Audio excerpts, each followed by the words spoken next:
Est-ce que c'est bon pour vous? Est-ce que ce plus 9 là sur le Real Madrid, c'est bon ou pas? Est-ce que vous commencez à avoir un petit peu moins peur, ceux qui étaient frileux par rapport à cette rencontre-ci, ceux qui ne voulaient pas du tout de rotation? Est-ce que plus 9 c'est bon? Ou non, il y a encore Osasuna, Getafe, le Real Madrid, le prochain match contre le Celta Vigo, il faudra vraiment continuer à mettre le 11 type? Ou est-ce qu'on pourra enfin un petit peu plus faire de rotation ou pas? Non? 9 points, c'est bien 9 points quand même là, on y est presque. Mathématiquement non, mathématiquement non, toujours attention, fais attention, le football nous a prouvé certaines choses bizarres. Plus 9 quand même les amis, soyons un petit peu sérieux. Ce Barça, je vais le dire tout de suite, hein, ce 11 du Barça qui peut-être pour la première fois depuis l'ère Flick m'a le plus frustré. Voilà, tout simplement, vous le savez, à chaque vidéo pré-match, etc., je m'amuse à envoyer des 11. Très souvent, je donne l'avantage à l'entraîneur, bien évidemment, et je suis très content. 9 fois sur 10, 99 fois sur 100 des 11 que peut mettre en place Hansi Flick. Là, pour la première fois, je me suis dit, mais qu'est-ce qui nous fait le coach allemand? L'objectif de cette vidéo, c'est pas de tomber forcément sur Flick ou quoi que ce soit. Peut-être que d'autres le feront. Moi, voilà, il y a un match contre l'Atlético Madrid mardi très très important. Il y a une victoire qui a été très belle dans un derby catalan et un match qui nous assure quasiment d'être champion de Liga. Mon objectif, c'est pas de ramener de la mauvaise humeur et de tomber sur le coach allemand. Mais c'est vrai que le fait que Pedri et Lamine Yamal, qui selon moi ne devaient même pas être sur le banc, mais devaient rester à la maison, soient présents dans le 11, je vous avoue, hein, quand j'ai vu ça, donc 1 heure avant le coup d'envoi, grosse frustration pour ma part. Grosse frustration à me dire, mais attendez les gars, on joue contre une équipe qui n'a pas gagné en 2026. Chez nous, on a un match super important mardi, et là on fait jouer 2 des éléments les plus importants pour une possible remontée. Pedri et Lamine Yamal. Pedri qui avait montré des signes de fatigue, qui était sorti à la mi-temps du match justement contre l'Atlético Madrid. Quand même. Et vous allez le voir, ils vont aller jusqu'au bout du match. C'est même pas genre, ouais, on les met à la mi-temps, dans tous les cas, on les sort. Non, non, ils vont jouer les 90 minutes de jeu. Si mardi, Pedri ou Lamine Yamal sont fatigués et que leur rendement n'est pas très bon, je suis désolé, mais ce match-ci aura eu un impact par rapport à ce qu'on va voir mardi soir. Ça, c'est vraiment la chose que je ne comprends pas. Alors bien évidemment, il y a Voldemort qui joue, Koundé est laissé sur le banc, Cancelo est laissé sur le banc, ça c'est aussi un point positif. Rashford, en vue d'une possible titularisation aussi mardi sur le banc, ça peut être intéressant. De Jong démarre pas titulaire, normal, logique. Dani Olmo également pas titulaire. C'est des côtés positifs, il faut aussi les noter. Mais le Pedri, Lamine Yamal, solide à tanker, très très solide à tanker. Et surtout de l'autre côté là, au moment où je tourne cette vidéo, l'Atlético Madrid va jouer à 21 h, donc on verra ce qu'ils vont faire. Regardez le 11 de l'Atlético Madrid, en sachant qu'Oblak, il est de retour. Hein. Oblak, bien évidemment, était de retour à l'entraînement. Il n'est même pas dans le groupe, si je regarde bien Oblak. Ils ont mis l'équipe W. C'est même pas une équipe B là qu'ils mettent. Hein. C'est une équipe W que l'Atlético Madrid a mis. Alors, vous allez me dire, oui, mais l'Atlético, ils n'ont plus rien à jouer en Liga. Ils savent qu'ils vont être 4e ou 3e. Je suis 100% d'accord avec vous. Hein. Donc forcément, c'est pas la même chose. Mais vous voyez que eux, ils n'ont pas hésité une seconde. Équipe W pour l'Atlético Madrid. Donc eux, ils vont arriver bien frais sur nous. Objectif pour le Barça, rester focus, gagner ce derby, prendre plus 9 sur le Real Madrid. Et la chose qui va être la plus intéressante du match, et vous voyez, on n'est qu'à la 19e seconde de la rencontre, c'est ça. Ça me plaît beaucoup, beaucoup, beaucoup, beaucoup, beaucoup. On va s'y attarder un petit peu, ça va être vraiment l'élément essentiel, je pense qu'on va pouvoir retenir de cette rencontre-ci. Le retour du carré, mesdames et messieurs. Le fameux carré que beaucoup ont trop facilement dénigré, bien évidemment, qui a été mis en place et installé par Xavi à l'époque, qui, avec le retour de Gavi, a été mis dans cette rencontre-ci. Et qu'est-ce que ça a permis ça en premier lieu? Déjà, on a vu une très bonne partie de Gavi et le voir à ce niveau aussi rapidement, ça m'impressionne. Alors vous allez me dire, comment je peux être encore impressionné par Gavi? Bah, je l'ai été impressionné par Gavi. L'intelligence de ce joueur-ci, la qualité. Le mec qui revient de 2 croisés, il joue divinement bien. Bravo Gavi, franchement, c'est monstrueux ce que tu as fait ce soir, cet après-midi. Liberté pour Pedri. Cette formation libère beaucoup plus Pedri dans son rôle. Moi, je vous le dis, on commence à vous le dire déjà depuis plusieurs semaines, plusieurs mois, hein, tous, c'est pas que moi qui le dis. Le rôle de Pedri au Barça est totalement ingrat parce qu'il doit jouer quasiment pour 3 joueurs, il doit faire des efforts en défense, en attaque, il doit être le playmaker, il doit en même temps être à la récupération, bref, il joue avec 27 poumons, il doit être partout sur le terrain. Dans cette rencontre-ci, Pedri est beaucoup plus libéré, Pedri est un petit peu plus offensif qu'à l'accoutumée parce que Gavi lui sert justement de joueur qui va lui permettre d'intégrer plus facilement des zones intéressantes du côté de Pedri. Ça, c'est vraiment un des points essentiels, un des points centraux. On a un Fermin très libre également qui va jouer un petit peu sur le côté droit, proche de Lamine Yamal, ça c'est quelque chose d'intéressant. Et pour moi, on en reviendra bien évidemment, je vous prépare une grosse vidéo pré-match avant l'Atlético Madrid pour vous montrer quelles sont les raisons d'y croire de cette qualification en demi-finale de Ligue des Champions. Bien évidemment, l'association Fermin Lopez-Lamine Yamal, donc mettre Fermin le plus proche de Lamine Yamal, ça va avoir son importance. Ça a été le cas dans la première mi-temps. Vous allez le voir en deuxième mi-temps, c'est pas trop le cas. Première mi-temps, ça a été le cas.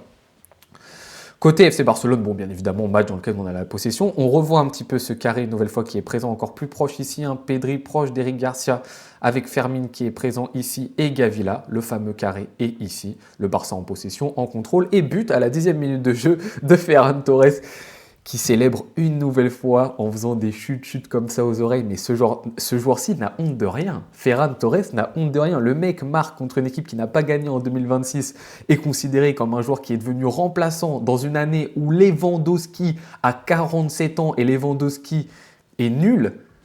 Et Ferran Torres qui n'arrive même pas à passer devant Lewandowski, qui est, bon, nul, c'est peut-être un mot qui est un petit peu trop méchant, mais qui n'est pas du tout au niveau d'un numéro 9 du Barça, se permet de faire chute par rapport aux critiques. Mais Ferran, remets-toi en question 2 secondes. Si on te critique, c'est bien pour une raison. On t'a pas critiqué pendant une partie de la saison, moi le premier. J'ai même été content de ton apport sans le ballon, avec le ballon. En termes de but, c'était intéressant les 6 premiers mois. Mais là, depuis l'année 2026, le mot catastrophique est beaucoup trop gentil pour tes performances, Ferran Torres. Remets-toi en question. Et toi, la première chose que tu as à faire, c'est marquer un but contre l'Espagnol Barcelone et te faire chute. Non, mais au bout d'un moment, stop, se foutre de nous. Mais bon, un but de la tête sur première passe décisive de Lamine Yamal sur corner, donc ça c'est quand même plutôt intéressant. Bon, le gardien de l'Espagnol Barcelone c'est un petit peu troué, il demande une faute, mais j'ai l'impression que bon, c'est plutôt la défense qui se prend un petit peu les pieds dedans. Le Barça continue, et vous le voyez ici, Pedri est présent là. Quand je vous parlais de plus de liberté du côté de Pedri, sa capacité à aborder aussi les 30 derniers mètres adverses, à se projeter aussi, on l'a vu à certains moments, Pedri être présent dans cette zone-ci, et apporter une qualité technique dans une zone généralement où il y a de la densité, notamment contre l'Atlético Madrid, ça peut être intéressant. C'est pour ça que ce qu'on peut noter dans cette rencontre, il y a beaucoup de choses qui ont été mises en place par Flick dans cette rencontre. On a eu un Fermin qui a été pas mal à gauche, on a un Rashford quand il rentre aussi qui a un poste intéressant, on a Dani Olmo quand il rentre qui joue faux numéro 9, et on a ce fameux Gavi-Pedri relation. Toutes ces petites choses-ci vont être intéressantes en vue du match contre l'Atlético Madrid. Bien évidemment, elles ne pourront pas toutes être mises en place, ça c'est sûr, mais c'est important de l'avoir vu ce soir-ci parce que ça peut être des petits points d'attention, justement, pour ce match de mardi soir. Et donc là, Gavi, typiquement, est positionné ici et permet à Pedri de s'insérer.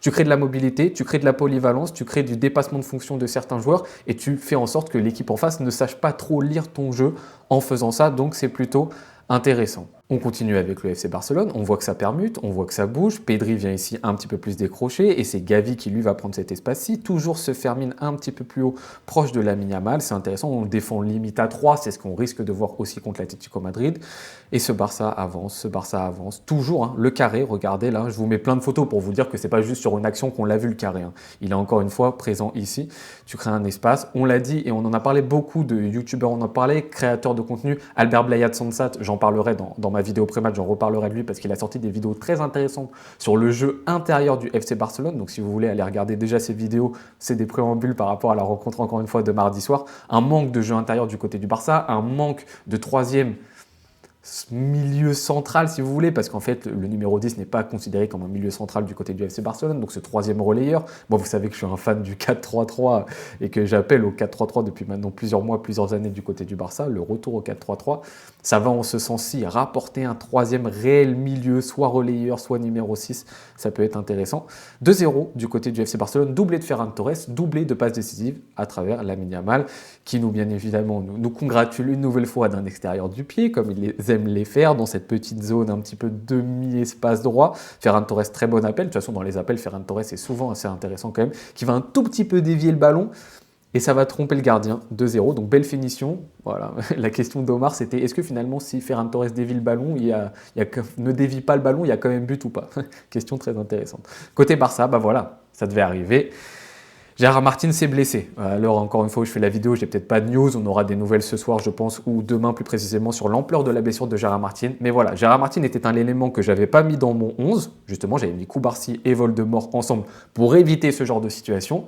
Elle est arrivée. Et maintenant, si Gérard Martin a une blessure importante et n'est pas dispo mardi soir, ça va être un cas qui va être un petit peu plus compliqué parce que Cubarsí déjà est indisponible. Donc tu sais que tu vas mettre Eric Garcia qui à côté de lui, Voldemort Voldemort pour un quart de finale retour au Wanda Metropolitano en défense centrale. Et oui, Hansi Flick, typiquement là sur ce coup-là, voilà, c'est des trucs que je ne comprends pas. Dans ce match, il fallait faire totale rotation. Mais bref, c'est comme ça. Bon, il arrive à continuer jusqu'à la fin de la mi-temps quand même, Gérard Martin, donc ça peut indiquer que la blessure n'est pas si grave que ça, même si on sait que ça peut gonfler bien évidemment à froid. On continue à avoir des petites occasions du côté du Barça, mais on commence à trottiner à 2-0, hein, c'est totalement normal. Mais la double parade, bien évidemment, et Fermin qui va se retrouver proche des cages. Vous voyez ce que je vous disais, la liberté de Pedri, regardez, le niveau un petit peu positionnel, le niveau d'activité des passes également, proche de Ferran Torres. Bien évidemment, le côté droit est porté un petit peu plus vers l'avant que le côté gauche. C'est bien évidemment le défaut, entre guillemets, de ne pas avoir de milieu ultra offensif côté gauche. Donc l'association Fermin-Lamine Yamal permet, encore une fois, un côté droit qui est plus poussé vers l'avant. Le côté gauche est plus fourni de milieux relayeurs, que ce soit Pedri ou Gavi, qui ont moins des profils bien évidemment offensifs. Mais on voit que ces combinaisons, ce fameux, là on voit pas trop le carré, mais il est présent ici, hein, ce carré entre Eric Garcia, Gavi présent ici, Pedri là et Fermin Lopez présent, et ce Pedri qui justement peut être a la possibilité de jouer plus haut sur le terrain à travers Gavi, de se présenter et d'avoir un rôle même en tant que passeur, en tant que métronome pardon, plus haut sur le terrain. Donc ça c'est vraiment cool. Avec un Gérard Martin aussi, ça qui est bien, c'est que ce côté gauche profite aussi à Gérard Martin, qui est un joueur, on l'a déjà dit plein de fois, hein, qui adore s'insérer, qui adore avoir ce dépassement, ce petit dépassement de fonction dans le demi-espace gauche. Et ça, c'est mis en avant aussi. Donc, c'est pas forcément très grave. Et c'est Baldé qui est l'animateur principal de la profondeur du côté gauche finalement. Deuxième mi-temps, on mène 2-0. Moi, je me dis, bon, là, c'est bon. Lamine Yamal, Pedri, c'est ciao. Allez, merci, 45 minutes, c'était déjà beaucoup trop. C'est bon, 45 minutes. On mène 2-0 contre une équipe qui n'a pas gagné en 2026. C'est bon, c'est bon. Quelle autre excuse on a pour ne pas les faire souffler? Casado en plus rentre, donc moi je vois juste cette image de Casado, je me dis bon bah Casado pour Pedri, hop, au moins ça fait déjà au moins Pedri. Bon, Lamine Yamal un peu plus de temps, à la 60e il sortira, au moins Pedri il sort. Non, non, non, c'est pas pour Pedri que Casado il va rentrer, c'est pour Gérard Martin qui s'était blessé. Et on arrive, et Lamine Yamal est présent, et Pedri également pour entamer cette deuxième mi-temps. Et je me dis, mais non, mais c'est fou, il va les faire jouer 70 minutes, mais c'est complètement fou. Et s'il joue, le Barça quand même qui entame un pressing intéressant, encore une fois Gavi, hein, on le suit.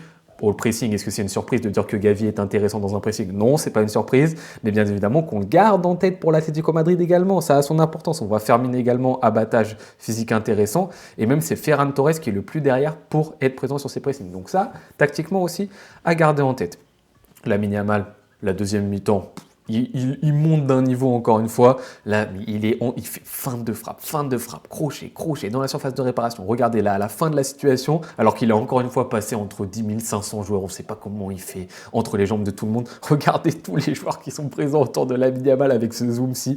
1, 2, 3, 4, 5, 6 joueurs dans cette densité. 6 joueurs autour de Lamine Yamal. Je ne sais pas si on se rend compte de la folie, mais bon. Le Barça qui va se faire une petite frayeur, 2-1. Et c'est là où c'est mauvais pour le Barça.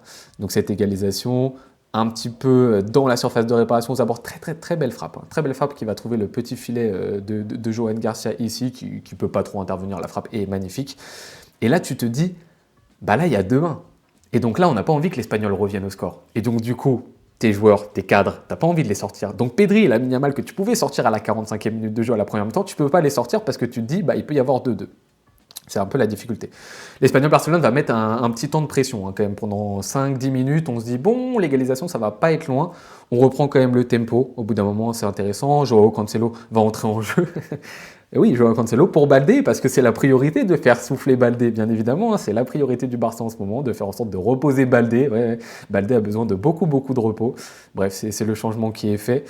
Rashford qui va rentrer en jeu aussi, Rashford qui va avoir un loupé. Mais alors un loupé, je me dis, mais Rashford, quand il le loupe, hein, je me dis, Rashford, est-ce que tu as envie de jouer au FC Barcelone? Est-ce que vraiment tu es heureux à Barcelone?